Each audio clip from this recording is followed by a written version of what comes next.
Okay, so let's talk about the white wine that you've got in your first box. So it's this one here, a white from Austria, Burgenland to be precise.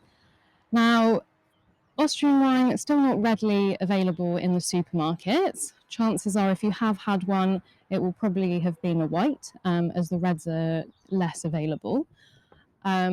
And it will probably have been a gruner veltliner, as this is their kind of signature grape variety that accounts for about 32% of overall wine production. It's an indigenous grape to the country, and one that we find in the blend here.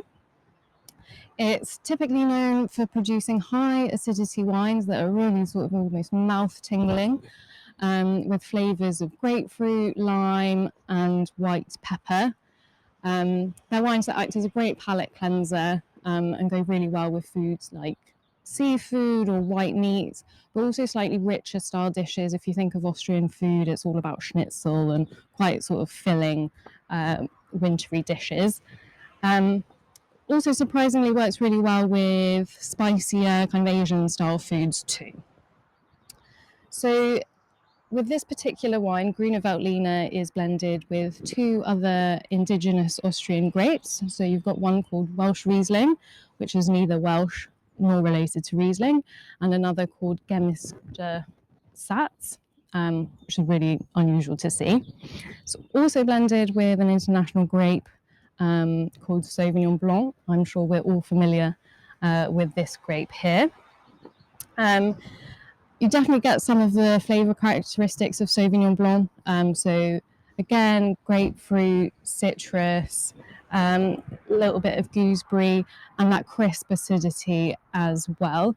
Now, whereas some styles of Sauvignon Blanc, particularly New World examples, are really sort of in your face flavour-wise, this is a nice sort of refined style that's much more subtle. It kind of, the flavours build rather than smack you across the face. And we really love that about this wine. It gives it a really classy feel. It's a real crowd pleaser. So along with the flavour characteristics that we've mentioned, so the lime, the citrus fruits, there's also a really lovely layer of minerality. Now, if you're new to talking about wine, minerality is maybe one of those concepts that is hard to understand straight away. I remember way back when I was first starting my wine journey, someone described minerality as, it's like licking a wet stone. Now, I can't say that I've ever licked a wet stone, but I think what they're getting at is that it's just as much a texture as it is a flavour. So you've got that kind of, I think we're all familiar with that kind of wet stone smell, like stones after a downpour, and that kind of chalky texture as well. So it's kind of a combination of the two. And hopefully you'll understand what I mean when you try this wine. Now, minerality can come from kind of two things. It can come from time spent on lees, kind of similar to our sparkling wine, but it can also it's also attributed to the soil types where the vines are grown. Now, it's not an exchange of minerals from the soil into the wine. It's just that where the vines grow affects the overall flavour of the wine, and different soil types will result in different flavour characteristics in the wine. So here, Weisser Schoter, which you'll find written on the label, actually means white gravel, and it gives us an indication as to the soil types where the vines were grown here, and maybe an explanation as to why we get that minerality within the wine. So as we said, this is a super clean, crisp white, real crowd pleaser, really good to drink kind of on its own with friends, maybe not.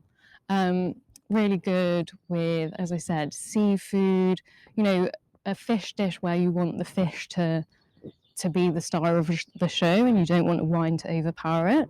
This will do really nicely there. Or maybe a like tomato mozzarella salad. The acidity of the wine will go really well with the acidity of the tomatoes. And going back to sort of the Asian style foods, I think this will be really nice with kind of sushi and slightly more subtle Asian dishes too. Really hope you enjoy it. Thanks.